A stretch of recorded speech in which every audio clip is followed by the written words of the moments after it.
ഈശോയിൽ സ്നേഹമുള്ളവരെ, പുതുപ്പാടി വിൻസെൻഷൻ ധ്യാന കേന്ദ്രത്തിൽ നിന്നും ഏവർക്കും പ്രാർത്ഥനാശംസകൾ. ജൂബിലാത്തെ വചനവിരുന്നിലേക്ക് എല്ലാവർക്കും സ്വാഗതം. സ്നേഹമുള്ളവരെ, ലോകം മുഴുവനും പരിശുദ്ധാത്മാവ് കൊണ്ട് നിറയാൻ പ്രാർത്ഥിച്ച് ഒരുങ്ങുന്ന ദിവസങ്ങളാണ്. ഒരു പുതിയ പെന്തക്കുസ്ത അനുഭവത്തിനായിട്ട് പ്രാർത്ഥിച്ചൊരുങ്ങുമ്പോൾ പരിശുദ്ധാത്മാവിൻ്റെ ഫലങ്ങളെക്കുറിച്ച് നമ്മൾ ധ്യാനിക്കുകയാണ്. പരിശുദ്ധാത്മാവിൻ്റെ ഫലങ്ങൾ എന്ന് പറയുമ്പോൾ യേശുക്രിസ്തുവിൻ്റെ ജീവിതത്തിലും സ്വഭാവത്തിലും പ്രവൃത്തികളിലും നിറഞ്ഞു നിന്നിരുന്ന കാര്യങ്ങളാണ് പരിശുദ്ധാത്മാവിൻ്റെ ഫലങ്ങളായിട്ട് അറിയപ്പെടുന്നത്. അത് പരിശുദ്ധാത്മാവ് യേശുവിൽ വിശ്വസിക്കുന്ന മക്കളിലേക്ക് ഈ ഫലങ്ങൾ നൽകുന്നു. പരിശുദ്ധാത്മാവിൻ്റെ ഫലങ്ങളെക്കുറിച്ച് നമ്മൾ ചിന്തിക്കുമ്പോൾ പൗലോസ്ലീഹയാണ് പരിശുദ്ധാത്മാവിൻ്റെ ഫലങ്ങളെക്കുറിച്ച് വ്യക്തമായിട്ട് പഠിപ്പിക്കുന്നത്. പൗലോസ്ലീഹ ഗലാത്യക്കാർക്ക് എഴുതിയ ലേഖനത്തിൽ 5-ാം അധ്യായം 22-23 തിരുവചനങ്ങളിൽ ഇപ്രകാരം പഠിപ്പിക്കുന്നു: ആത്മാവിൻ്റെ ഫലങ്ങൾ സ്നേഹം, ആനന്ദം, സമാധാനം, ക്ഷമ, ദയ, നന്മ, വിശ്വസ്തത, സൗമ്യത, ആത്മസംയമനം. ഈ പരിശുദ്ധാത്മാവിൻ്റെ 9 ഫലങ്ങളെക്കുറിച്ച് നമ്മൾ ചിന്തിക്കുമ്പോൾ ഈ 9 ഫലങ്ങളെ 3ആയിട്ട് തിരിക്കാവുന്നതാണ്. ആദ്യത്തെ 3 ഫലങ്ങൾ സ്നേഹം, ആനന്ദം, സമാധാനം. ഇത് ദൈവവുമായിട്ട് ബന്ധപ്പെട്ടിട്ടുള്ള ഫലങ്ങളാണ്. രണ്ടാമത്തെ 3 ഫലങ്ങൾ ദീർഘക്ഷമ, ദയ, നന്മ. അത് മറ്റുള്ളവരുമായിട്ടുള്ള ബന്ധവുമായി ബന്ധപ്പെട്ടിട്ടുള്ള കാര്യങ്ങളും നന്മകളുമാണ്. മൂന്നാമതായിട്ട് വിശ്വസ്തത, സൗമ്യത, ആത്മസംയമനം. ഈ 3 ഫലങ്ങളും ഒരു വ്യക്തിയുടെ തന്നെ ജീവിതവുമായിട്ട് നമ്മോട് തന്നെ ബന്ധപ്പെട്ട കാര്യങ്ങളാണ്. അപ്പോൾ ഈ 3 മേഖലയിലും ദൈവത്തിൻ്റെ പരിശുദ്ധാത്മാവിൻ്റെ ഫലങ്ങൾ പ്രവർത്തിച്ചാൽ നമുക്ക് കൂടുതൽ സന്തോഷപ്രദമായ ആത്മീയ ജീവിതത്തിലേക്ക്, ഫലപ്രദമായ ആത്മീയ ജീവിതത്തിലേക്ക് കടന്നു വരാൻ സാധിക്കും. നമ്മൾ ഓരോരുത്തരും പരിശുദ്ധാത്മാവിൻ്റെ ഫലങ്ങളിൽ വളരേണ്ടതുണ്ട്. യോഹന്നാൻ്റെ സുവിശേഷം 15-ാം അധ്യായം 8-ാം തിരുവചനത്തിൽ ഈശോ ഇങ്ങനെ പറയുന്നുണ്ട്: നിങ്ങൾ ധാരാളം ഫലം പുറപ്പെടുവിക്കുകയും അങ്ങനെ എൻ്റെ ശിഷ്യന്മാരായിരിക്കുന്നു വഴി പിതാവ് മഹത്വപ്പെടുന്നു. പരിശുദ്ധാത്മാവിൻ്റെ ഫലങ്ങൾക്കുള്ളൊരു പ്രത്യേകത, പരിശുദ്ധാത്മാവിൻ്റെ ദാനങ്ങൾ, വരങ്ങൾ ലഭിക്കുന്നത് പോലെയല്ല പരിശുദ്ധാത്മാവിൻ്റെ ഫലങ്ങൾ. പരിശുദ്ധാത്മാവിൻ്റെ ഫലങ്ങൾ പരിശുദ്ധാത്മാവിൽ നിന്ന് സ്വീകരിക്കുന്നതോടൊപ്പം നിരന്തരമായിട്ട് പരിശുദ്ധാത്മാവിൻ്റെ ഈ ഫലങ്ങളിൽ വളരുവാൻ നമ്മൾ പരിശുദ്ധാത്മാവിൻ്റെ ഫലങ്ങളെ പരിപോഷിപ്പിക്കേണ്ടതുണ്ട്, വളർത്തിക്കൊണ്ടുവരേണ്ടതുണ്ട്. അങ്ങനെയാണ് ഒരു വ്യക്തിക്ക് പരിശുദ്ധാത്മാവിൻ്റെ ഫലങ്ങളിൽ വളരാൻ സാധിക്കുക. പരിശുദ്ധാത്മാവിൻ്റെ ഫലങ്ങളിൽ വളരാൻ നമ്മുടെ ജീവിതത്തിൽ ഉണ്ടാകേണ്ട 4 കാര്യങ്ങളെക്കുറിച്ച് ഞാനൊന്ന് സൂചിപ്പിക്കാം. 1, ദൈവവചനം പഠിക്കുവാൻ നമുക്ക് മനസ്സുണ്ടാകണം. 2, നമ്മൾ വ്യക്തിപരമായ പ്രാർത്ഥനയ്ക്ക് സമയം കണ്ടെത്തണം. 3, നമ്മൾ കൂട്ടായ്മകളോട് ചേർന്ന് പ്രാർത്ഥിക്കണം. 4, നമ്മുടെ ജീവിതത്തിന് ഒരു ചിട്ടയും ക്രമമൊക്കെ വേണം. എപ്പോൾ എഴുന്നേൽക്കുന്നു, എപ്പോൾ പ്രാർത്ഥിക്കുന്നു, ഓരോ കാര്യങ്ങൾ ചെയ്യുന്നു, ഒരു ചിട്ടയും ക്രമമൊക്കെ വേണം. അതോടൊപ്പം സഭയുടെ ആ ഡിസിപ്ലിനോടും ചേർന്ന് നമ്മൾ പോകേണ്ടതുണ്ട്. അപ്പോഴാണ് നമുക്ക് പരിശുദ്ധാത്മാവിൻ്റെ ഫലങ്ങളിൽ വളരാൻ സാധിക്കുക. ആദ്യ ദിവസമായി ഇന്ന് നമ്മൾ കാണുന്നത് പരിശുദ്ധാത്മാവിൻ്റെ ഫലമായ സ്നേഹത്തെക്കുറിച്ചാണ്. സ്നേഹത്തെക്കുറിച്ച് ചിന്തിക്കുമ്പോൾ ക്രൈസ്തവ വിശ്വാസത്തിൻ്റെ അടിസ്ഥാനമാണ് ഈ സ്നേഹം. യേശു യോഹന്നാൻ്റെ സുവിശേഷം 13-ാം അധ്യായം 34-35 തിരുവചനങ്ങൾ ഇങ്ങനെ പഠിപ്പിക്കുന്നുണ്ട്: ഞാൻ പുതിയൊരു കൽപ്പന നിങ്ങൾക്ക് നൽകുന്നു, നിങ്ങൾ പരസ്പരം സ്നേഹിക്കുവിൻ. നിങ്ങൾക്ക് പരസ്പര സ്നേഹമുണ്ടെങ്കിൽ നിങ്ങൾ എൻ്റെ ശിഷ്യന്മാരാണെന്ന് അതുമൂലം എല്ലാവരും അറിയും. അപ്പോൾ യേശു ഈ പറഞ്ഞ വചനത്തിലൂടെ ചില കാര്യങ്ങൾ നമുക്ക് പറഞ്ഞു തരികയാണ്. ഒന്ന്, യേശു ഒരു പുതിയ കൽപ്പനയാണ് തരുന്നത്. അതുവരെ ഉണ്ടായിരുന്ന കൽപ്പനകളുണ്ട്, മോശ നൽകിയ 10 കൽപ്പനകൾ, അതുപോലെ ഒത്തിരിയേറെ കൽപ്പനകളുണ്ടായിരുന്നു. അതിൽ നിന്ന് വ്യത്യസ്തമായിട്ട് യേശു ഒരു പുതിയ കൽപ്പനയാണ് നമുക്ക് തരുന്നത്.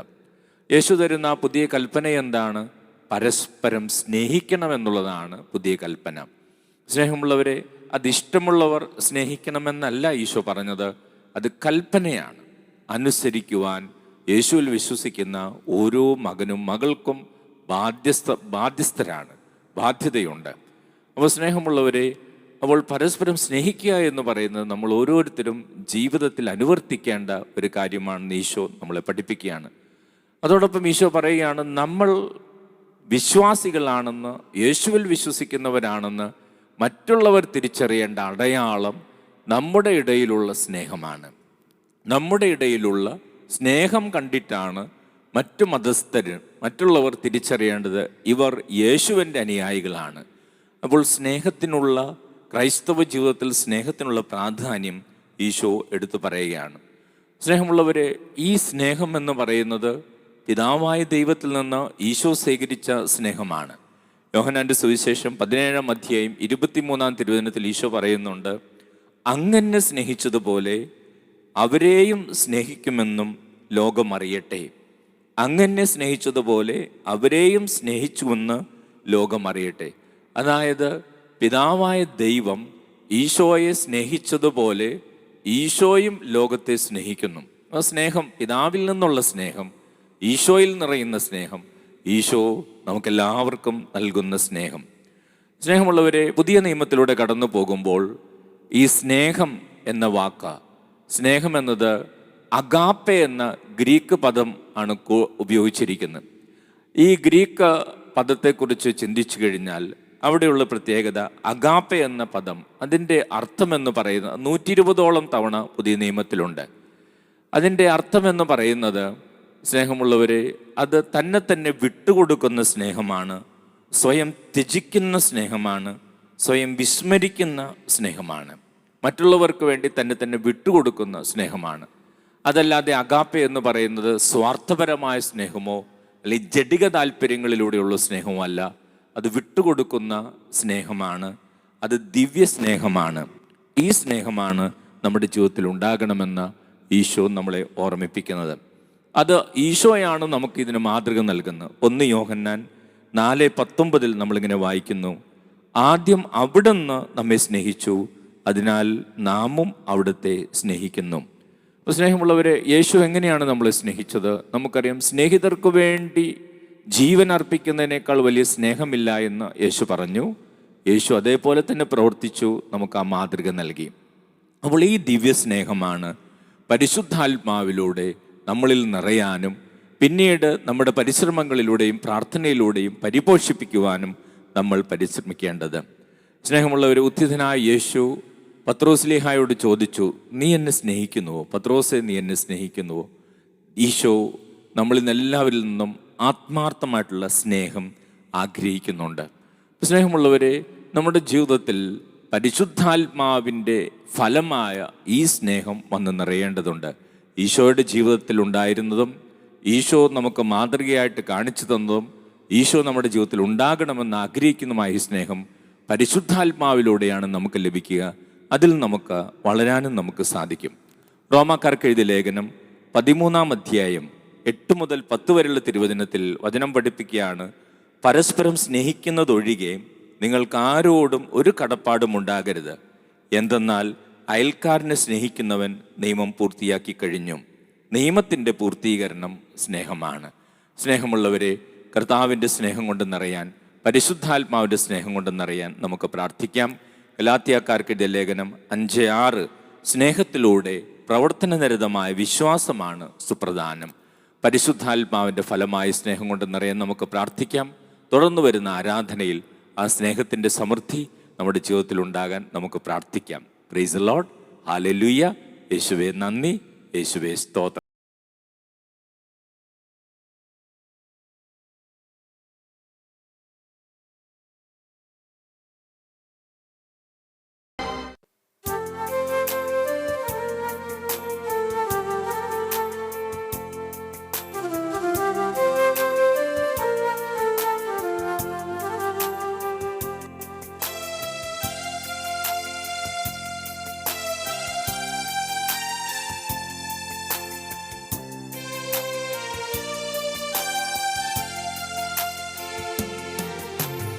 ആരാധ്യൻ യേശുപരാ, വണങ്ങുന്നു ഞാൻ പ്രിയനേ. തേജസ്സേറും നിൻമുഖമെൻ ഹൃദയത്തിനാനന്ദമേ.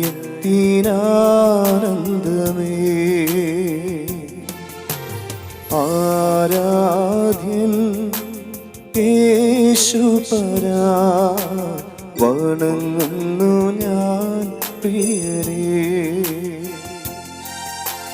തേജസ്സേറും നിൻമുഖമെൻ ഹൃദയത്തിനാനന്ദമേ.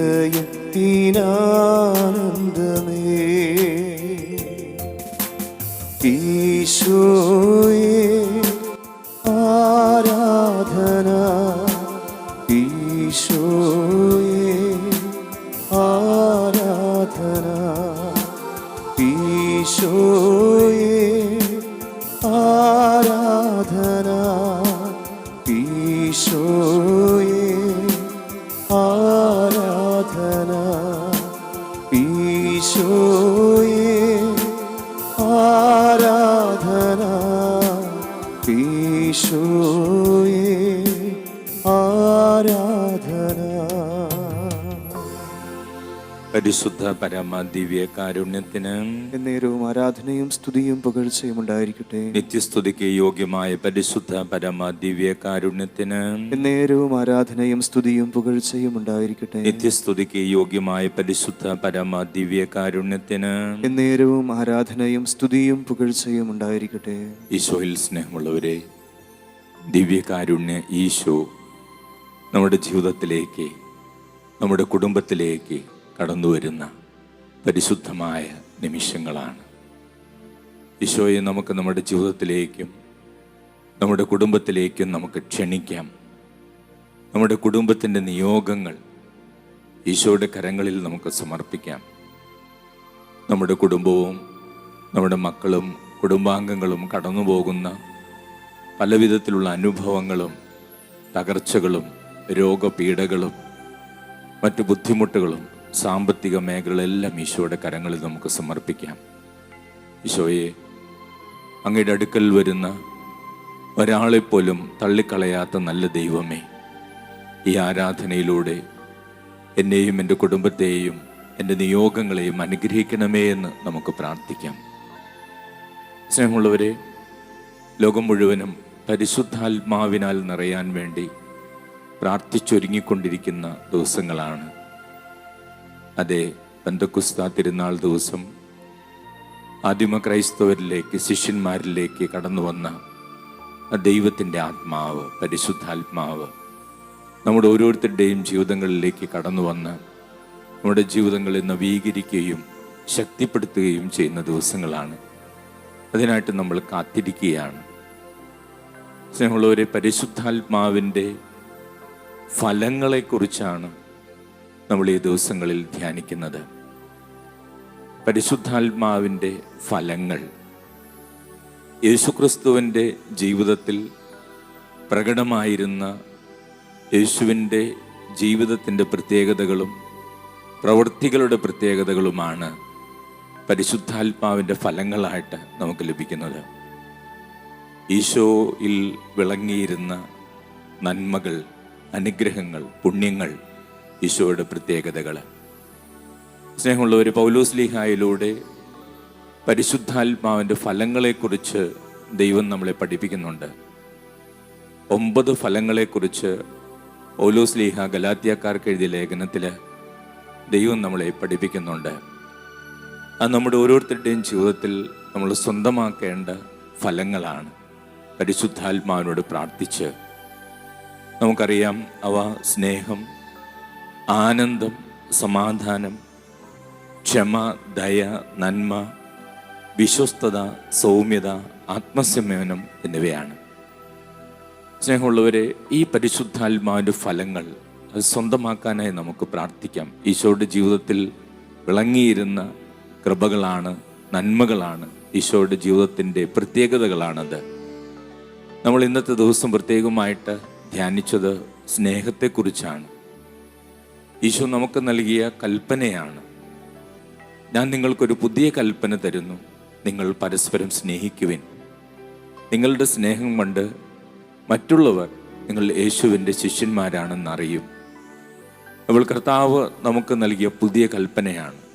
അതിനു മുമ്പ് പഴയ നിയമത്തിൽ മോശയിലൂടെയൊക്കെ മറ്റൊത്തിരിയേറെ കൽപ്പനകൾ നമുക്ക് ലഭിച്ചിട്ടുണ്ട്.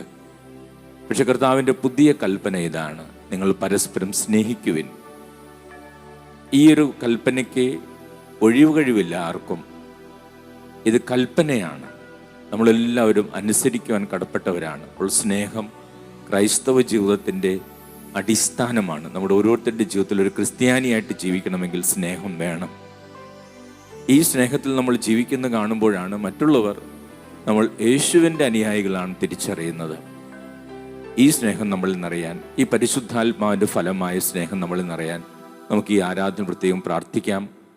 ആ പരിശുദ്ധാത്മാവിൻ്റെ ഫലമായ സ്നേഹം നമ്മുടെ ജീവിതത്തിൽ നിറയുമ്പോൾ കുടുംബത്തിൽ മാറ്റമുണ്ടാവും, ദാമ്പത്യ ജീവിതത്തിൽ മാറ്റമുണ്ടാവും, മക്കളുടെ ജീവിതത്തിൽ മാറ്റമുണ്ടാവും, നമ്മുടെ ബന്ധങ്ങളിൽ വലിയ മാറ്റമുണ്ടാകും. പരിശുദ്ധാത്മാവ് ഞങ്ങളുടെ ജീവിതത്തിലേക്ക് കടന്നു വന്ന് പരിശുദ്ധാത്മാവിൻ്റെ ഫലങ്ങൾ കൊണ്ട് നിറയ്ക്കണമേ, പ്രത്യേകിച്ചെന്ന് സ്നേഹം കൊണ്ട് ഞങ്ങൾ നിറയ്ക്കണമേ എന്ന് നമുക്ക് ഈ ഗാനത്തോട് ചേർന്ന് പാടി പ്രാർത്ഥിക്കാം.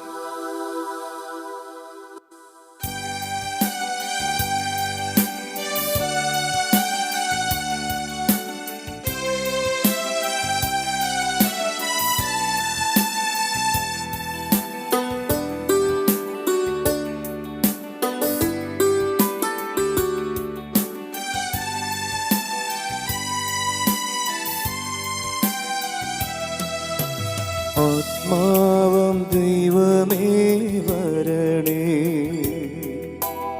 എൻ്റെ ഉള്ളിൽ വസിക്കാൻ വരണേ. ആത്മാവം ദൈവമേ വരണേ, എൻ്റെ ഉള്ളിൽ വസിക്കാൻ വരണേ. ദാഹിച്ചു നിന്നെ ഞാൻ തേടുന്നു, സ്വർഗം തുറന്നിറങ്ങി നീ വരണേ. ദാഹിച്ചു നിന്നെ ഞാൻ തേടുന്നു, സ്വർഗം തുറന്നിറങ്ങി നീ വരണേ. ആത്മാവം ദൈവമേ വരണേ, എൻ്റെ ഉള്ളിൽ വസിക്കാൻ വരണേ.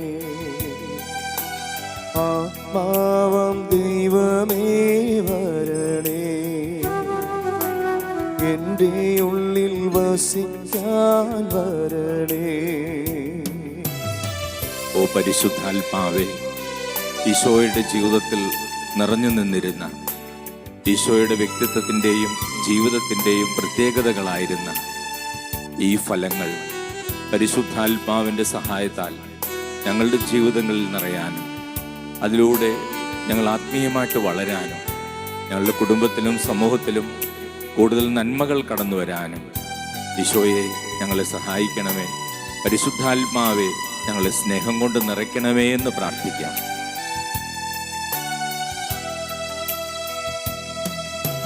പെന്തക്കോസ്താനുഭവം തരണേ, പുതു സൃഷ്ടിയായി എന്നെ മാറ്റണേ. പെന്തക്കോസ്താനുഭവം തരണേ, പുതു സൃഷ്ടിയായി എന്നെ മാറ്റണേ.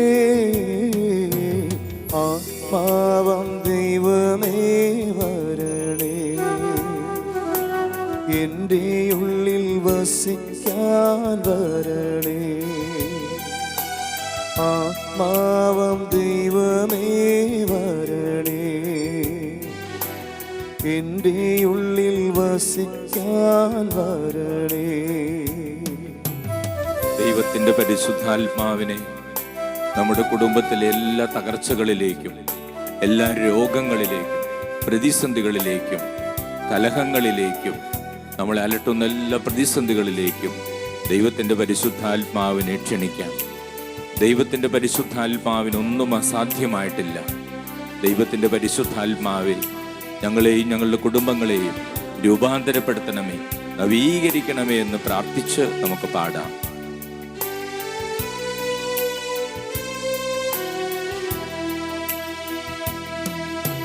വചനത്തിൻ ശക്തി എന്നിൽ നിറച്ച്, വരങ്ങളാൽ നിറച്ചെന്നെ നയിക്കൂ. വചനത്തിൻ ശക്തി എന്നിൽ നിറച്ച്, വരങ്ങളാൽ നിറച്ചെന്നെ നയിക്കൂ. ആത്മാവം ദൈവമേ വരണേ. എല്ലാവരും ചേർന്ന് എന്റെ ഉള്ളിൽ വസിക്കാൻ വരണേ. വലിയ ദാഹത്തോടെ ആവർത്തിക്കാം. ആത്മാവം ദൈവമേ വരണേ, എന്റെ ഉള്ളിൽ വസിക്കാൻ വരണേ. ഒരിക്കൽ കൂടെ ആത്മാവം ദൈവമേ വരണേ, എന്റെ ഉള്ളിൽ വസിക്കാൻ വരണേ. എല്ലാം സമർപ്പിച്ചുകൊണ്ട് ആത്മാവം ദൈവമേ വരണേ, എന്റെ ഉള്ളിൽ വസിക്കാൻ വരണേ. ഒന്ന് ചേർന്ന് സ്തുതിക്കാം. Hallelujah, hallelujah. യേശുവേ, ആരാധന, മഹത്വം, മഹത്വം, മഹത്വം. പരിശുദ്ധാത്മാവേ, ഈ ആരാധനയിൽ പങ്കെടുക്കുന്ന എല്ലാ മക്കളെയും അനുഗ്രഹിക്കണമേ. അവരുടെ ജീവിതത്തിന്റെ നിയന്ത്രണം പരിശുദ്ധാത്മാവെ ഏറ്റെടുക്കണമേ. സൗഖ്യം നൽകണമേ, അഭിഷേകം നൽകണമേ, കൃപ നൽകണമേ. യേശുവിന്റെ തിരക്തം കൊണ്ട് കഴുകണമേ. ഓ പരിശുദ്ധാത്മാവേ, എല്ലാ മക്കളെ അനുഗ്രഹിക്കണമേ, എല്ലാ മക്കളെയും സുഖപ്പെടുത്തണമേ. യേശുവിന്റെ സ്നേഹം കൊണ്ട്, പിതാവായ ദൈവത്തിന്റെ സ്നേഹം കൊണ്ട്, പരിശുദ്ധാത്മാവിന്റെ സ്നേഹം കൊണ്ട് എല്ലാ മക്കളും നിറയട്ടെ, അനുഗ്രഹിക്കപ്പെടട്ടെ, അഭിഷേകം നിറയട്ടെ. Hallelujah, hallelujah. എല്ലാ രോഗികളും സുഖപ്പെടട്ടെ, എല്ലാ രോഗികളും സുഖപ്പെടട്ടെ. ഹല്ലേലൂയ.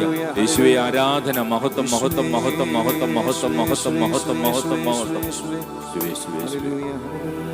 ഈശോയിൽ സ്നേഹമുള്ളവരെ, ഈശോയുടെ ജീവിതത്തിലും പ്രവൃത്തികളിലും നിറഞ്ഞു നിന്നിരുന്ന ഈ കൃപകൾ, ഈ അനുഗ്രഹങ്ങൾ, ഈ പ്രത്യേകതകൾ പരിശുദ്ധാത്മാവിലൂടെ, പരിശുദ്ധാത്മാവിൻ്റെ ഫലങ്ങളായി നമുക്ക് ലഭിക്കുമ്പോൾ, ഈ പരിശുദ്ധാത്മാവിൻ്റെ ഫലങ്ങൾ നമ്മുടെ ജീവിതത്തിൽ വന്ന് നിറയാൻ നമുക്ക് പ്രത്യേകമായിട്ട് പ്രാർത്ഥിക്കാം. അതോടൊപ്പം ഇന്ന് പ്രത്യേകമായിട്ട് ആ സ്നേഹം കൊണ്ട് നമ്മൾ ഓരോരുത്തരെയും നിറയ്ക്കണമെന്ന് പ്രാർത്ഥിക്കാം. പരിശുദ്ധാത്മാവിൻ്റെ ഫലങ്ങൾ നമ്മളിൽ നിറയുവാനായിട്ട് നമ്മൾ പരിശുദ്ധാത്മാവിൻ്റെ നമുക്ക് ലഭിച്ചിട്ടുള്ള ഫലങ്ങളെ പരിപോഷിപ്പിക്കേണ്ടതുണ്ട്. അനുദിന തിരുവചന വായനയിലൂടെ കുറച്ച് സമയം വ്യക്തിപരമായ പ്രാർത്ഥനയിൽ ചെലവഴിച്ച്, കൂട്ടായ്മകളിൽ പ്രാർത്ഥിച്ച്, നമ്മുടെ ജീവിതത്തിന് ഒരു ചിട്ടയും ക്രമമൊക്കെ വരുത്തി, അങ്ങനെ നമ്മൾ ഈ പരിശുദ്ധാത്മാവിൻ്റെ ഫലങ്ങളെ പരിപോഷിപ്പിക്കേണ്ടതുണ്ട്. അതിനുള്ള കൃപയ്ക്ക് വേണ്ടി പ്രാർത്ഥിച്ച് ഈശോയുടെ ആശീർവാദം സ്വീകരിക്കുവാനായി നമുക്ക് പ്രാർത്ഥിച്ചൊരുങ്ങാം. പരിശുദ്ധ ശരീരത്താലും വിലയേറിയ രക്തത്താലും പാപത്തിൻ കറകളിൽ നിന്നും മർത്യനു നീ മോചനമേകി. സകലേശാ ദിവ്യ കടാക്ഷം തൂഗണമേ വത്സല സുതരിൽ, നിർമ്മലരായി ജീവിച്ചിടുവാൻ ചിന്തണമേ ദിവ്യവരങ്ങൾ.